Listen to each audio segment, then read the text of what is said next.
کسی کو پسندیدہ بنا لینا اعلیٰ ظرفی ہے، اور کسی کا پسندیدہ بن جانا خوش قسمتی ہے۔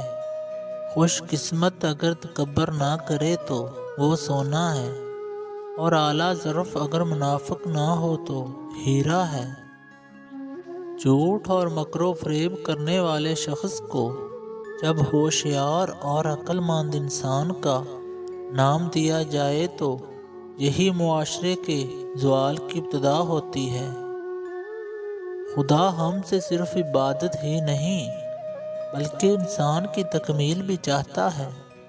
رشتے اور تعلق نبھانا ایک فن ہے جس کے لیے دولت کی نہیں، محض احساس کی ضرورت ہوتی ہے۔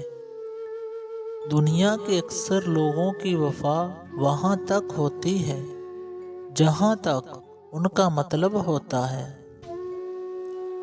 زندگی میں سکون چاہتے ہو تو کبھی کسی سے امید مت رکھو، صرف اللہ پر بھروسہ رکھو۔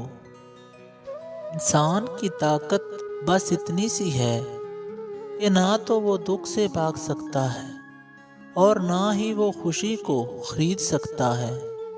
ہم بیک وقت دو دل نہیں رکھ سکتے، حیا سے عاری دل اور مومن کا دل ایک سینے میں ایک ساتھ نہیں رہ سکتے۔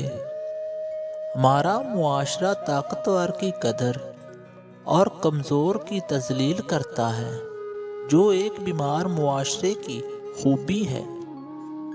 یہ زندگی کبھی کبھی ایسی ٹھوکر مارتی ہے کہ انسان سیدھا سجدے میں جا گرتا ہے۔ عورت کو چاہیے کہ غیر مرد کو اپنے پستانوں پر ہاتھ نہ لگانے دے، کیونکہ غیر محرم کو یہ حق نہیں ہوتا، اور وہ اکثر عورت کو استعمال کر کے چھوڑ دیتا ہے، اور یہ حقیقت ہے۔ نیک بنو مگر اتنا بھی نہیں کہ ہر دوسرا بندہ گناہ کار نظر آئے۔